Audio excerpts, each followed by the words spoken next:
I realized that I was a vicious supporting actress because of a dream. In the dream, my world is just a book. In the book, the male-led Xavier has to sacrifice his marriage for his family's business. He brought up the marriage alliance with my father. At that time, I had just broken up with a poor boy and was left with a lot of illnesses. My father thought I was disgraceful and couldn't wait to push me out. For 3 years, Xavier and I have been respectful to each other but have different dreams. But in this year, he met someone who made his heart flutter and then proposed divorce to me. On a very ordinary night, I had a dream. I dreamed that I was a supporting actress in a book. Although I am a supporting actress, not much is written about me. It only says that before Xavier met the female lead Yvonne, he had a marriage. Because it was a family alliance, he had no feelings for his wife. Later, he and Yvonne liked each other and wanted to divorce his unlikable wife. But the wife pestered him endlessly. Xavier was extremely annoyed. Finally, he secretly changed his wife's medicine and let her die in her sleep. Although the dream was very real, I still had doubts about it. Until a few days later, I saw Xavier having a meal with a girl in a restaurant. Judging from her clothes, the girl should not be a client, a business partner, or a relative or friend I have met. I got closer and saw her face clearly. Oh, it was the girl I had dreamed about. Xavier's official partner. I didn't go any further. I just looked at Xavier. He looked very happy. His expression was relaxed. But his every move was extremely gentlemanly. Pouring tea, picking up dishes, and peeling shrimps. Xavier was born into a wealthy family and was carefully educated. Therefore, everything he does is extremely pleasing to the eye. Seeing that she was a bit restrained, he made her laugh. Seeing the corners of her mouth rise, he smiled even more happily than her. This is a Xavier I have never seen before. There is indeed a very subtle sting in my heart. And I am a bit lost. But it's definitely not because of love. Love is not enough to make me become like in the dream. Hysterical and full of hostility. I just feel a bit annoyed. The life that has finally gotten on the right track will be disrupted again soon. And I can't stop it. I left quietly. I thought that maybe in 2 days, Xavier would come to me and ask for a divorce. Just as the book says, Xavier and I have no deep feelings. But after all, we have lived under the same roof for 3 years. If he has an affair, at least I should have the right to know. Right? But I waited for several days. And he didn't come to me to ask for a divorce. On the contrary, because I went to deliver documents to him, I learned about the girl. Her name is Yvonne. She is the new secretary hired by Xavier's company. A fresh graduate in her early 20s. Full of youth and vitality, and enthusiasm. She is much better than me. When I stepped into Xavier's office, she was reporting work to Xavier. The two were very close. Xavier was facing the door. As soon as I opened the door, he quickly stood up. Rather than welcoming me, it was more like an action to avoid suspicion subconsciously because of guilt. I pretended not to know anything and handed him the documents, and was about to leave. But he called out to me. I looked back at him, and heard him ask hesitantly, "Do you want to have lunch together at noon?" I glanced at Yvonne meaningfully and refused with a smile. "No need. You should be very busy. I won't disturb you. I have been to his company so many times. And he has never asked me to stay for a meal. What's wrong with him today? A farewell meal? Then it's completely unnecessary."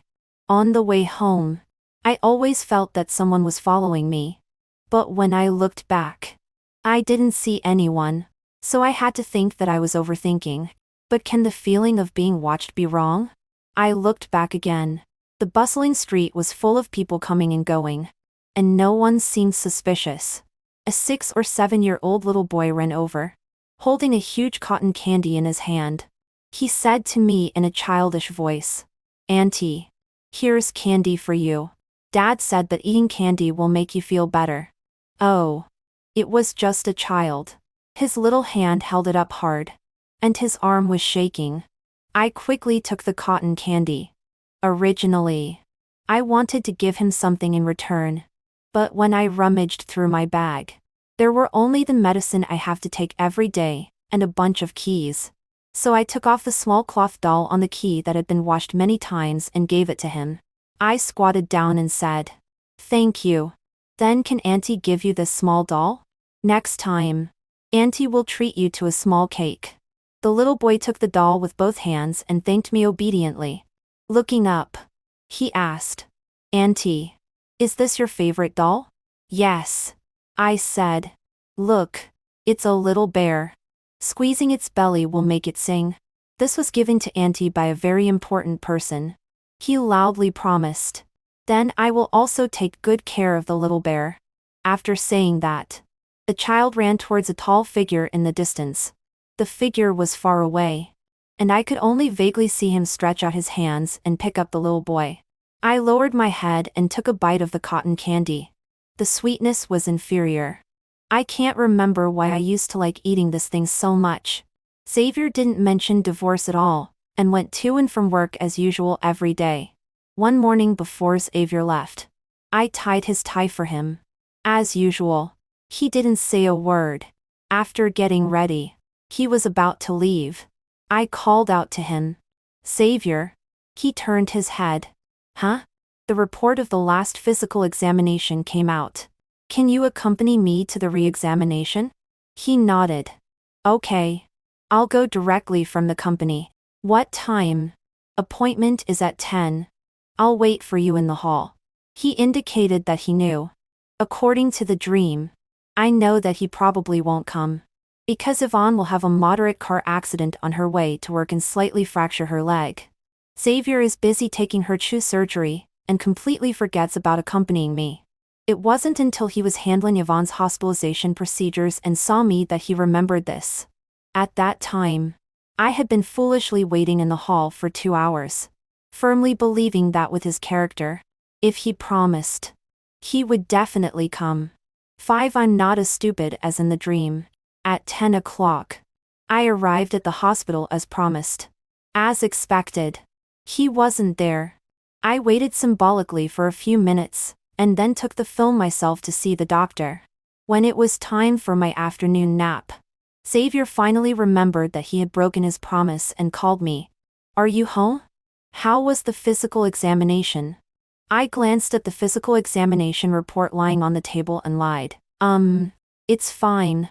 He paused for a moment, and then stammered to explain, "I suddenly had an urgent matter today, and forgot to accompany you. I'm sorry." "It doesn't matter. Then rest at home." He said to me in a slightly firm tone. "Tonight, I have something to say to you." "Okay." 6. When Xavier came home, he was holding a file bag. He sat on the sofa, unwound the white cotton thread on the file bag circle by circle, took out the documents inside, and pushed them in front of me. "Let's get a divorce." He pointed to the documents on the table. "Sign it. These are the properties that I will transfer to your name after the divorce. Even if we separate, you will have no worries about food and clothing in the future." I said, "I don't want your property." He said, "I know. But at that time, your father and I had agreed that when the roundabout project is completed, everything will return to its original state. Half of my property will be given to you. And even if we don't mention this, I can't let you be with me for 3 years for nothing." Oh, it turns out that everything was negotiated before marriage. I nodded in agreement. "Yes. You are so generous. She will definitely be very happy when she marries you in the future." There was a hint of embarrassment on Xavier's face. "When did you know?" "Not long ago." His face turned a little red. And in embarrassment and anger, he reproached me, "Aren't you the same? You still can't forget that poor guy until now." 7. The poor guy he mentioned is called Forrest. He is the only person I have ever liked. From 18 to 23 years old. For 5 years. Originally, I was going to marry him. At that time, in order to be with him, my father was extremely angry. His prejudice against people inferior to himself is very obvious and deeply ingrained. And he never believes that a girl marrying down can have any happiness. I said to him, but Forrest is very capable. He knows many things and is also very hardworking. He will definitely be successful in the future. My father said, do you know how much time it costs to wait for a penniless young man to struggle on his own? Besides, can you guarantee that he will definitely be successful? I know what my father said is right and applies to the vast majority of people. But I still insisted that Forrest would definitely not disappoint. I had a big fight with my father and resolutely followed Forrest to work hard in other places. At the beginning, we were very happy. Forrest's boss highly appreciates him and lets him lead a team to do projects. Both of us are working hard. Occasionally on weekends, we will go on trips or have a big meal. After leaving my parents, I have never been overly embarrassed by money. Instead, I have a sense of freedom. But it wasn't long before I had a heart problem. Forrest put aside his work to accompany me to see a doctor. We went from small hospitals to big hospitals. Finally, the doctor said, it can be treated. But the surgery and various post-operative expenses require hundreds of thousands. God knows that at that time, Forrest and I had just graduated. We needed money everywhere for renting a house and daily expenses. Therefore, we didn't have much savings. I thought there was still a long time ahead. And saving money was also a long-term thing. I asked Forrest with a sad face, what should we do? He said, take some medicine first. I'll raise money. When I borrow enough money, we'll have the surgery. But the surgery was never done. I felt more and more uncomfortable and finally had to be hospitalized. Forrest was so busy that he couldn't get away. I was alone in the hospital. I felt uncomfortable physically, lonely, and a little scared. I always felt that if I accidentally died, Forrest might not even know. So when Forrest came, I asked him, Forrest, asked the doctor, can you treat me quickly? My chest hurts so much that I can't sleep. Forrest hung his head and didn't speak. I held up his head and only then found that his tears were pooling in his eyes. With a blink, they would fall. His voice was so soft that it was almost inaudible. Sorry. I still haven't raised enough money for the surgery. I've tried hard. I've borrowed from everyone I know. But it's still not enough. He hugged me and put his head on my neck, helplessly asking, Serafina, why is 200,000 so much? I still can't raise enough no matter what.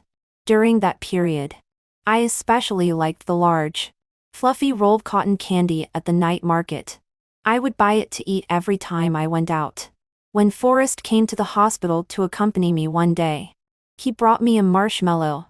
After I finished eating it, he discussed with me, Serafina, go home. 9 at first. I didn't understand what he meant. Then he repeated it again. Serafina, go home. He wiped the sugar residue from the corner of my mouth with his hand and said to me in the gentlest tone in the world, let's break up. Okay? I froze for a moment. Then shrank my shoulders and asked him, is it because I'm sick and a burden to you? Forrest said, no. It's because I'm so incompetent. I can't save you. He said, Serafina, 200,000 is as difficult as reaching the sky for me. But for your dad, it's just a very small amount of money. A drop in the bucket. Serafina, Forrest said to me crying. I can't do anything. I'm sorry. Since I was a child, I have never been distressed by money. 20,000 yuan was perhaps just the money for me to buy a bag or a piece of clothing in the past. But now, it can save my life. I finally understood what my dad said to me on the day I quarreled with him. The huge gap between people is usually not felt. Only when encountering difficulties can it be deeply felt. I finally understood the meaning of these words. I lay in the hospital bed and thought about it all night.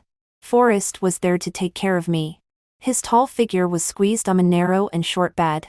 I grabbed his sleeve and pulled it. I said, Forrest, I don't want to break up with you. Otherwise, let's not treat it anymore. The doctor said that as long as I keep taking medicine, there is no life-threatening danger. Let's have conservative treatment like this. Forrest was silent in the darkness for a long time. Then he pressed me back under the quilt and said, "You go to sleep quickly now." 77 in the end. I didn't win against Forrest, because I had an attack in front of him. It was the most serious one. I couldn't catch my breath. My face was blue. My whole body was soaked. I curled up like a shrimp. Forrest was terrified. He hunched over and staggered to find the doctor. If he still had a trace of hesitation before, then after that day, he was determined to break up with me. At that time, I had lost several pounds. He could pick me up with one hand around my waist. I clung tightly to his shoulder and kept crying. I said, "You don't love me anymore. I don't want to leave." He said nothing. Like a dull stone. He carried me into the car at that time. We didn't have a car yet. The car was also rented by him temporarily. Then he drove to the outside of my family's villa. 12 I remember it was a very hot day. The cicadas were chirping nonstop, which was so annoying. My dad deliberately made him wait at the door for a long time. During those few minutes of waiting, he kept walking back and forth, nervously clasping his fingers together. When my dad came out, without saying anything, he knelt down first. Then, like confessing, he said he was wrong and I was wrong.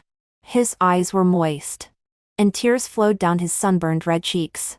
Sitting in the car, my heart was torn apart. For a moment, I thought it would be better if I just died. Then everyone would be relieved.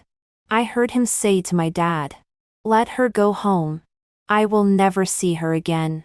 The only time in my life I saw someone show an expression more humble than begging actually came from my lover.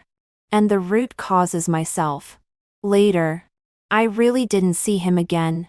He was right.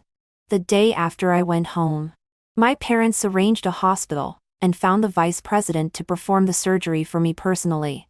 Soon, I had the surgery completed.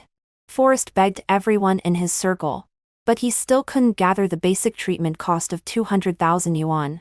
But my dad swiped his card at the hospital window without blinking an eye and sent high-end tonics to my ward every day without repetition.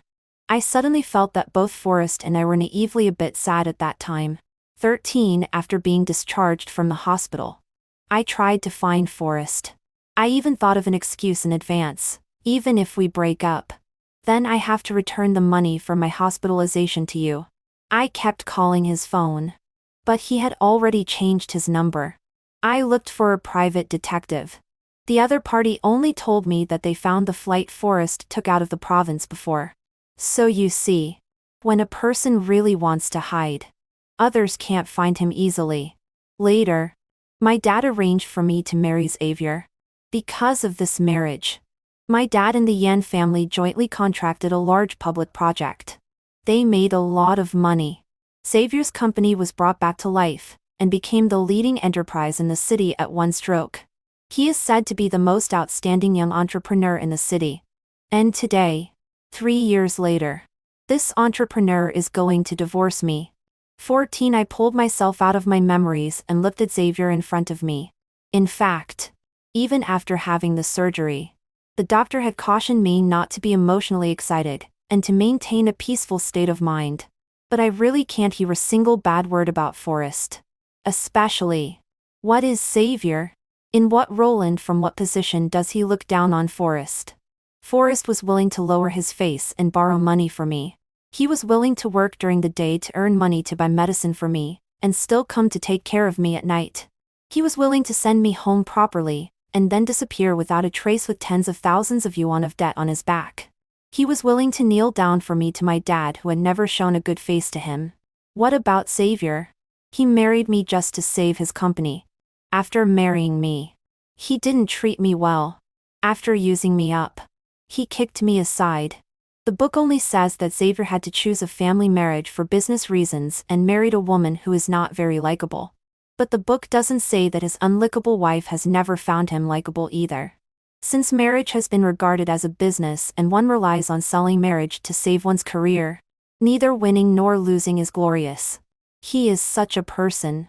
Therefore, I really don't understand how he has the nerve to mention Forrest. 15. I neatly signed the divorce agreement. Xavier was satisfied. He heaved a sigh of relief and looked up at me. This was the first time since we had known each other for so long that he looked at me with such an eye free from negative emotions. He said, "Thank you." I was too lazy to pay attention to him, and perfunctorily said, "I wish you happiness." He couldn't hide his smile. Before leaving, he also said to me, "This house is left to you. You can continue to live in it, or sell it as you wish." I said okay. The door opened and closed, and the room became very quiet. I sat on the sofa and thought a lot. Originally, I didn't have any thoughts about this marriage. But on a sudden recollection, I had already lived a life without anyone's concern and human touch for 3 years. I felt a sudden sadness well up. I took out my phone and contacted a real estate agent. This house that doesn't carry any affection is a burden if kept. 16. If Xavier had even a bit of sincerity towards me, perhaps I wouldn't have lied to him. I would tell him, "Look, my physical examination is not very good. The doctor said I'm going to become demented. In fact, I've been forgetting things a lot in the past few months. Did you notice? I don't want to rely on Xavier because we have no affection. If I rely on him, it will make me seem very weak and I will have no dignity at all in front of him. But perhaps it's because illness makes people more helpless and lack a sense of security. And Xavier is my husband. The only person who can establish some connection with me, and give me some care based on this connection. So I subconsciously wanted to rely on him. But he has someone he likes and naturally won't come to take care of me. I still remember that at the wedding, the master of ceremonies asked him, whether in poverty or wealth, in sickness or in health, will you always love her, protect her until the end of life? Xavier also looked at me affectionately and said, yes. In fact, he didn't want to at all. So even if I told him the truth, maybe he would only say with a straight face, Serafina, it's meaningless to talk about this now. 17. When I got the divorce certificate, I suddenly felt like a duckweed. From the past to now, I have never had a place to belong. Perhaps during the years when Forrest was by my side, I once had everything: love, expectation, and a home. But then he disappeared. I finally couldn't hold it in and squatted down and cried at the entrance of the Civil Affairs Bureau. What should I do? I will gradually forget everything in the future and become a muddle-headed person. No one is with me and no one takes care of me. I am not a very strong person and will feel lonely. 18. After divorcing Xavier, I didn't go back to my parents' home. I was very afraid of the storm I would have to face after going back. I didn't like my relatives showing expressions of disgust and giving me the cold shoulder. So as long as I didn't see it, it would be fine. I took the property I got and moved from the city to the countryside. I lived in a bungalow. As for me, even if I am a supporting role for others in the whole world, one day, I will finally live for myself. I bought a pot of hydrangeas and took great care of it and talked to it. But I'm not very good at growing flowers.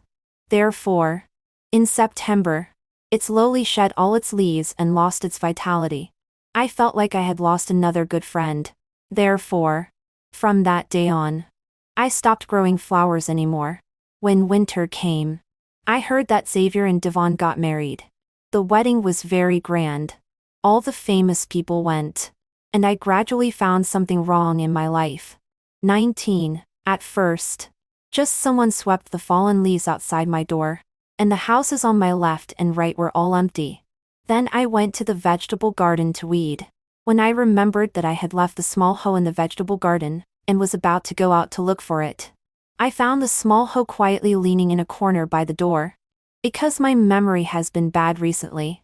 So looking at that small hoe, I began to wonder if I actually bought it back, and put it aside and forgot again. Then there is no wireless network in the house. I was going to go to the town to find someone to install it.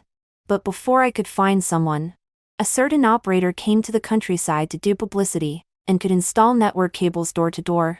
The strangest thing is that the light at my gate was broken. I tried to change it by standing on a stool. But even when I stretched out my arm, I couldn't reach the light bulb. And now, when I accidentally touched the switch, the light came on.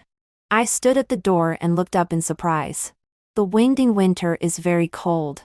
But looking at that small light bulb emitting a warm yellow halo, I shrank my neck into my scarf and suddenly didn't want to go back into the house so quickly. After about a minute, I shouted, "Forrest." It was very quiet around. I muttered in a low voice, "If you don't come out soon, I will freeze to death." Still no one. In this way, I began to doubt myself. After all, if it was really Forrest, if I showed weakness, he would fall for it. Could it be that there is really some kind-hearted person in the village? Swept the annoying fallen leaves for me, brought back my small hoe for me, and changed the light bulb for me? But I find it very strange. For so many years, only Forrest can know what's on my mind. Only he knows what I need. Could there be a second person like this in the world? Or is it really just a coincidence? Unable to figure it out, I had to give up and go back to my room. 20 I have lived in the countryside for quite a few days. There has always been someone secretly bringing me conveniences. It's like a roundworm living in my stomach. As soon as I need something or want something, I can get it immediately. When the first snow fell, my mother came to see me from the city. She was dressed elegantly and luxuriously. She waved for the driver to go back, and then looked at me, who was wearing a big flowery cotton-padded jacket and had mud on one hand. I don't really understand what maternal love is like. When I was very young, my mother didn't give me too many caring gazes. She always asked me about my grades, how far I had learned in piano, and why my ranking had dropped again. She never asked me if I was happy at school, if anyone bullied me, and never asked me if I had added clothes when it was cold. Even when my father wanted to marry me to a person I didn't know or understand at all, she remained silent. Perhaps it is precisely because of the lack of family affection. When Forrest was good to me after I grew up, I was extremely happy and decided that it was him. Now when we look at each other like this, I thought she would show a look of disgust. But she just stood there, looking at me intently and asking why I didn't go home even after getting divorced. When I didn't answer, she took a few steps forward, hugged me in her arms, and asked if I was cold spending the winter here, if there was air conditioning here, and if I was happy growing vegetables here. When my life has come to such an embarrassing situation, the role of mother suddenly comes back to life and comes to show concern for me. I know it's wrong to think like this, but I really feel that she is very nauseating. But I still said softly to her, "It's good. I'm very happy here. I am also very sad to have such a lukewarm relationship with my own mother. But I can't help it. Mom, thank you for coming to see me. You are my first guest. It's very likely that after some time, I will forget you. If you come at that time, you will definitely be very sad." 21 Since I returned to the countryside, I haven't been to the hospital. I know that my memory is declining, so I started to mark things. I even bought a box of chalk and wrote things on the road, on stones, and at the door. I write my name and home address on a note and carry it with me in my bag, because I'm afraid that I will forget how to go home one day after going out. I develop and place photos of close people in conspicuous places in case I don't recognize them when I see them in person one day. After my mother came, I hurriedly put these things away in a drawer. She stayed with me for 3 days and didn't notice it at all. She just occasionally laughed at me and said, "Why have you forgotten what was just said?"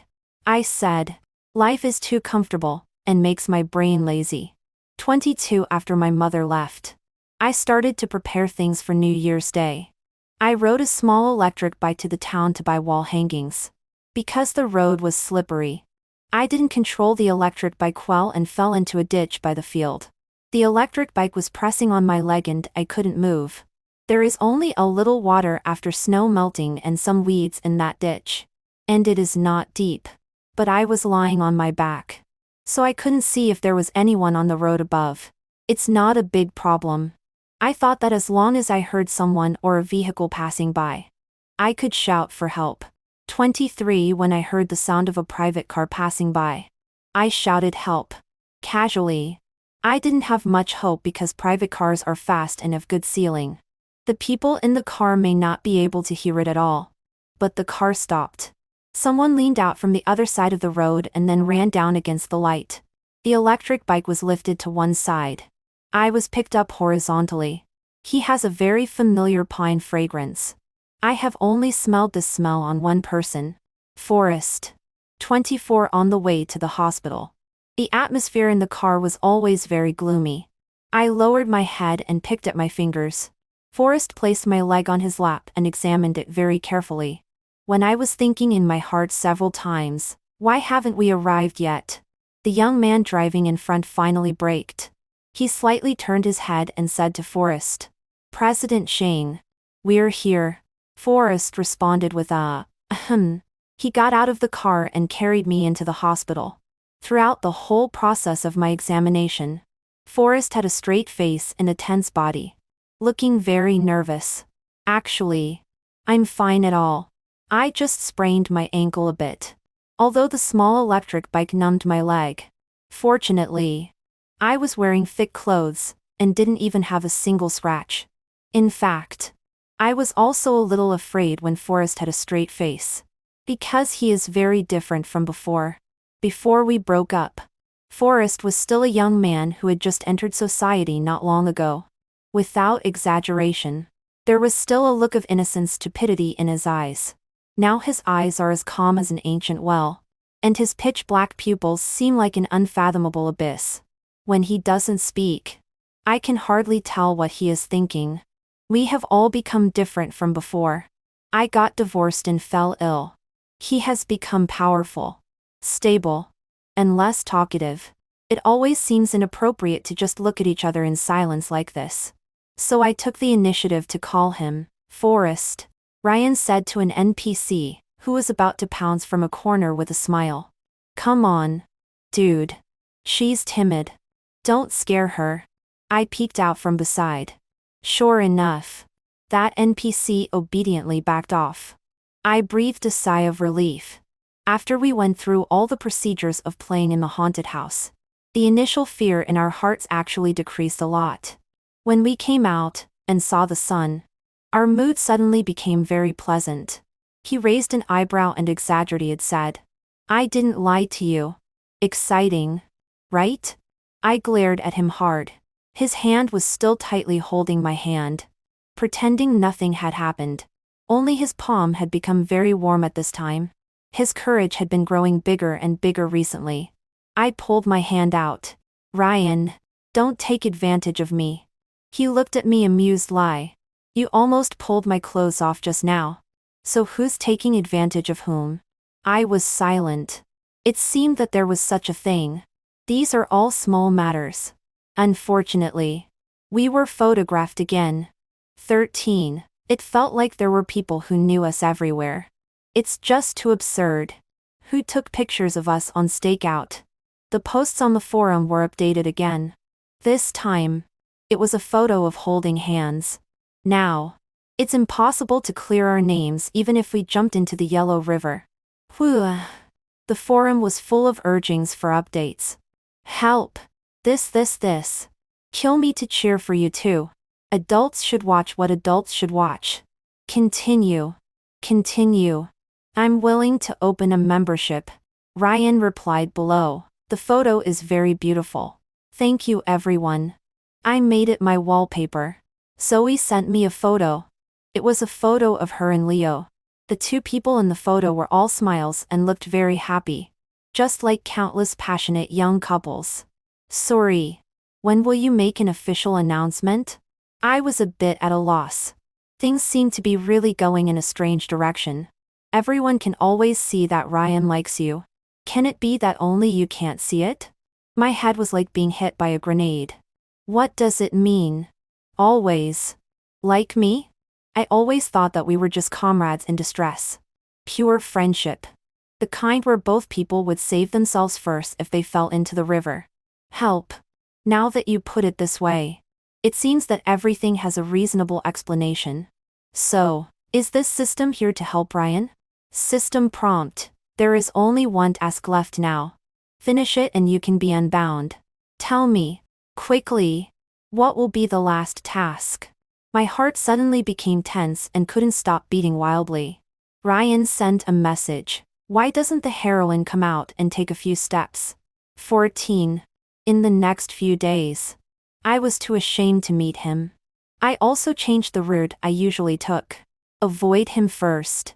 I always felt that this was a bit too intense. It's not that I dislike Ryan. Oh, in short, I just don't know what to say. The whole thing is just strange. Recently, my head always feels dizzy. I can't muster any energy to do anything. That day, after finishing my part-time job, it was already 9 o'clock in the evening. Just as I was about to go back to school, a figure darted out from an alley and blocked my way. Sorry. How many days have you been hiding? How long are you going to hide? Ryan's voice sounded beside my ear. He gradually approached me, and my back was immediately against the wall. I'm not hiding.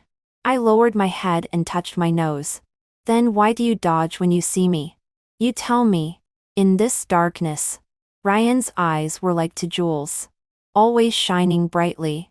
Ryan's breath was on me again. This familiar faint fragrance. Shall we give it a try? I won't force you. As long as you don't agree, I'll disappear. He looked at me seriously and blinked. We looked at each other for a while.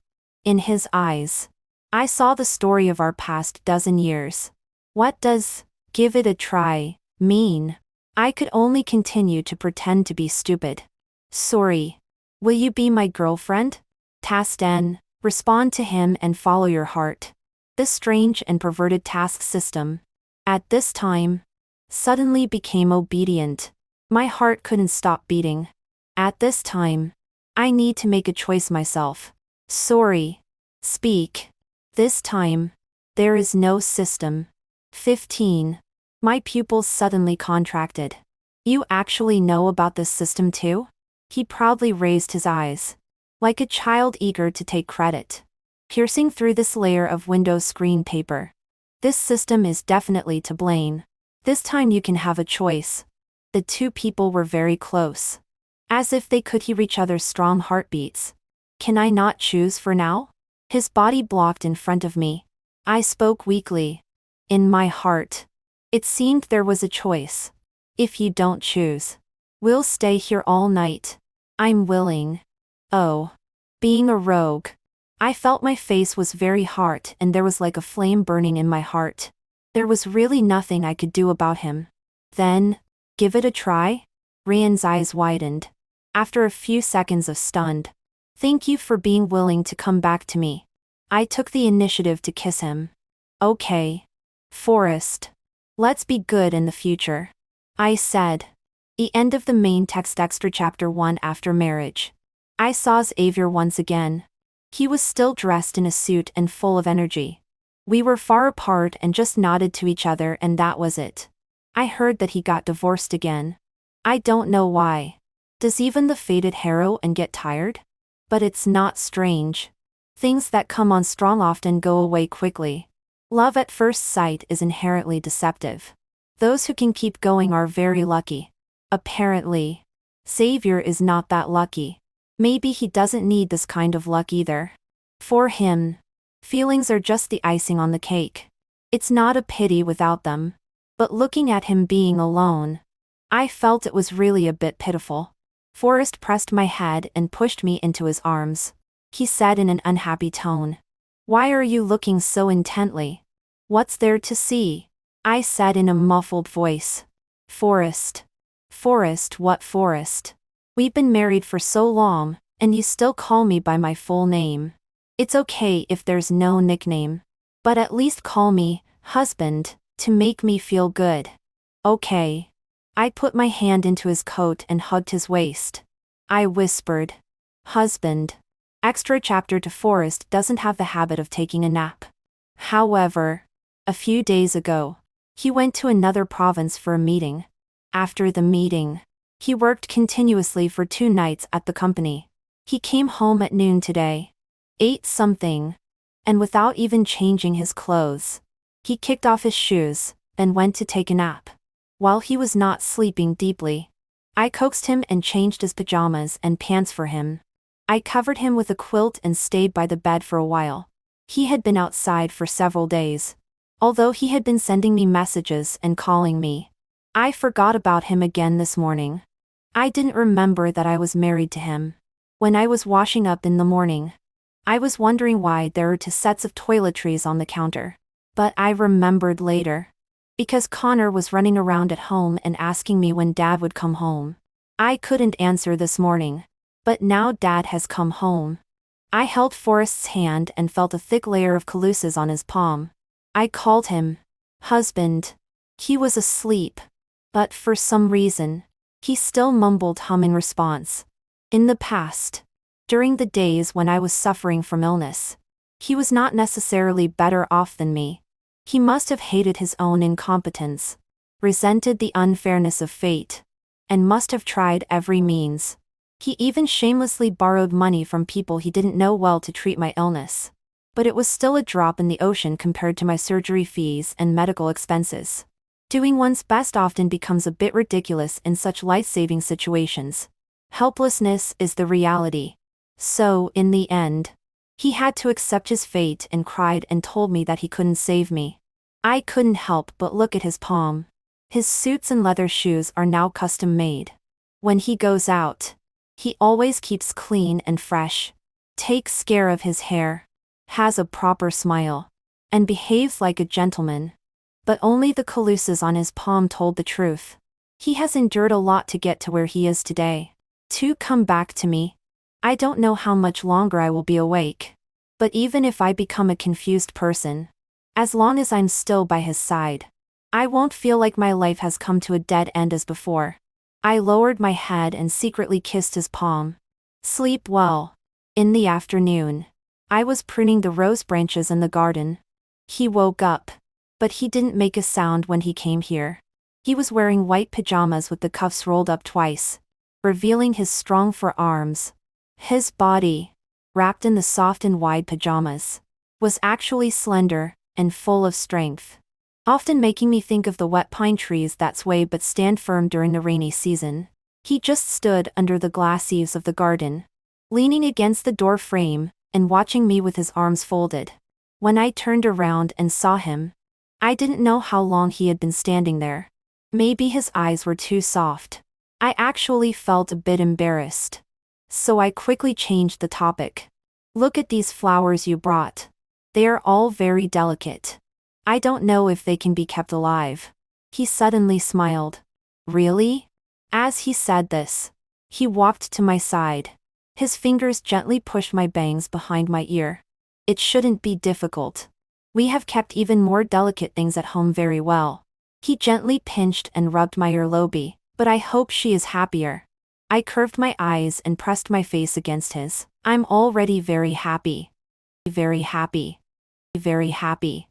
Very happy. Very happy.